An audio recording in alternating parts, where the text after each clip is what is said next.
It is Thursday, August 23rd, 2018, and it's chilly. You know, nobody believed me when I said 2 weeks ago it's gonna start getting cold. Nobody believed me. Nobody. Everybody's like, oh, stop it. We have a little time for that. No, we don't. This is what happens. This is how the environment works. This is how the seasons work. This is how Maine works. No, we don't. We're going to have a little heat spell. It's going to start to get chilly, and then we're going to have a little heat spell.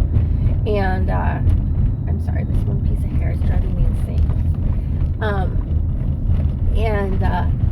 It'll be like, summertime. It'll be like 80 degrees. But it's not going to last very long. It'll be, a couple days or a week or something, but not very long, and then it'll get cold again. That's what they call an Indian summer. It used to happen in October, I think. That's why there's an Oktoberfest. But it's been happening in September lately. So, yeah. So anyway, that's how things are going to be going at this point. Didn't go to the gym yesterday. I have that wreath I'm trying to get finished by Friday. So almost done making it. I just then have to sew it onto the frame and then do the embellishments and stuff. So it should be done by tonight. This one piece of hair is driving me insane. It's like in my face. So it should be done by tomorrow, and then I can ship it out. I'm hoping to be able to get it out to him tomorrow, Saturday the latest. And I gotta send out my aunt's wreath tomorrow as well. So I have to buy a box or something to stick it in because it's rather large and in charge.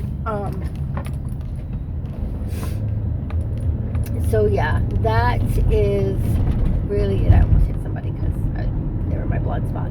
Not much else going on. I do want to talk about, and I've avoided it all this time, but because I really am trying to stay away from the politics and the president and all that stuff. But I want to talk a little bit about the President Trump investigation. So this is how the judicial system works. If they feel that a crime has been committed, they investigate that crime. And along the way, if they find that other crimes have been committed, it's their job, they're required to prosecute those crimes. Now, one would say that's sour fruit of labor because, if they weren't investigating the initial alleged crime, they would have never found the second, the other crimes, blah, blah, blah. But that's the way our system works. And realistically, I agree with it.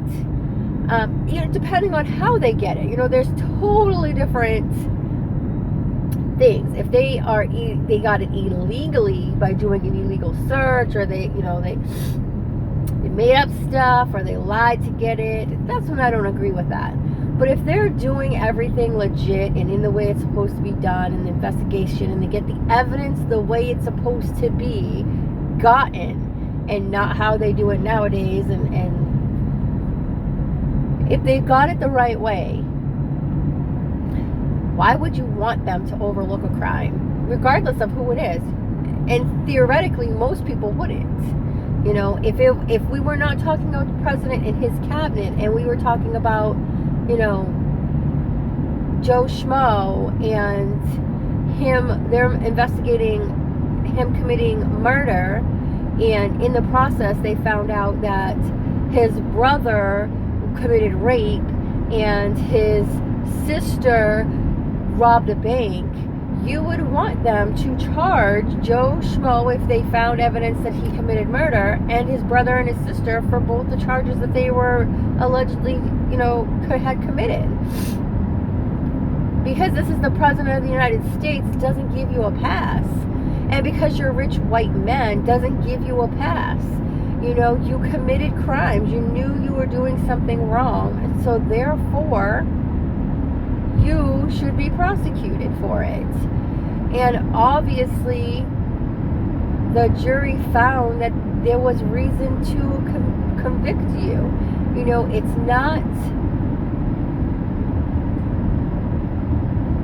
It was not a he say, she say type of thing. The evidence that they've talked about so far shows that you blatantly did this. It wasn't somebody on the stand saying, oh yes, I saw him and I believe it was him. It was none of that. There was legit paper trails.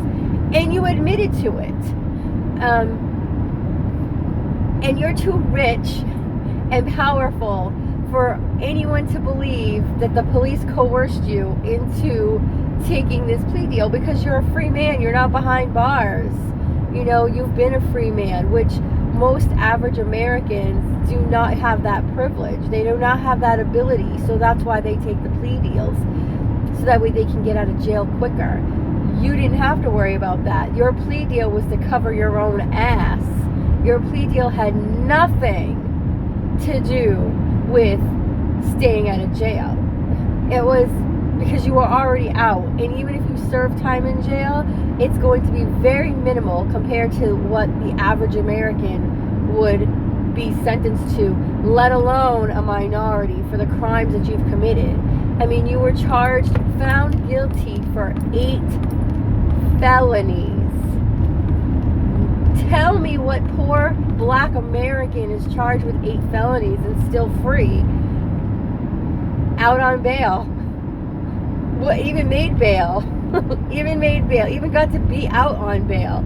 Even made bail. And then after found guilty, got to walk out of the jail, out of the courthouse, and go home. Like, name one. Okay, you can't name a poor black man. All right, name a poor white man or poor white woman. You can't. Name a middle class. You can't. Because the average American doesn't have that privilege to be able to walk out after being convicted of many different crimes, let alone felony crimes. So, give me a break, okay? Give me a break. So, that's where things stand with that. I just want that, clarify that, because a lot of people put the presidential glasses on and forget that being president and part of the president's cabinet or inner circle or whatever the hell you are does not give you the right to do things how you want to do them. It does not. We still have rules and regulations and laws that you have to obey regardless. And yeah, I'm sure there are plenty of things that the prior presidents have done. They just weren't caught. Their inner circle knew how to keep their mouths shut. Or maybe the president didn't know. Maybe their inner circle knew. I don't know. But there is a difference. They weren't caught. Does it make it right? No. But you can't sit here and say, oh well, I'm sure they did it. I'm sure they did too. I'm sure there's some shady handshake and deal type of thing going on. That's what people with money do. That's how they get to keep their money in their pocket. But they weren't caught. So you can't say anything about it. The president and well, maybe not the president, but the president's, we'll see what the evidence presents, because that's where I believe, that's what I stand by. But the president's inner circle was caught and they were found guilty. It's plain and simple. Now, if they were not found guilty, then fine. Everybody could just be like, okay, they weren't guilty. Sorry. But we had to follow up on it. But obviously, let me just tell you this. Okay. There is no DA in this country who is going to prosecute somebody of a crime that they don't believe committed it. Now, the evidence may not support their belief, and they may make it up, they may be, shady as hell, because that does happen. But if they don't think they can get a win, they're not going to go forward. That's the God's honest truth. That's a DA's job, is to win. And if they don't think they're gonna get a win, they're not gonna go through with it. Plain and simple. They may initially try and offer a good deal, hoping that person will plead out. But as far as when it comes to people with money, they usually have to have ironclad evidence, because a person with money can pay for an attorney, a good attorney, and that good attorney is going to find loopholes and find holes in the DA's case, whereas public defenders don't give a shit, or low paid attorneys don't give a shit. You get what you pay for. And so I just think that it's easy to sit here and say they're just going after whoever they can. They can't get the president, so they're going after whoever they can. Maybe. I don't see it that way. Go ask Clinton. Go ask President Clinton how he felt when he was being, investigated. Ask him what happened. See how he felt. Everybody in his cabinet was investigated, I'm sure. It doesn't make sense not to if there was an alleged crime. So anything that falls on the DA's lap is free game to press charges on, to be able to get the evidence that he needs to get and the information he needs to get to prosecute the person he wants to prosecute. Those are the laws that the white man wrote. Right? White rich men at that. So, gotta eat it. Gotta eat it.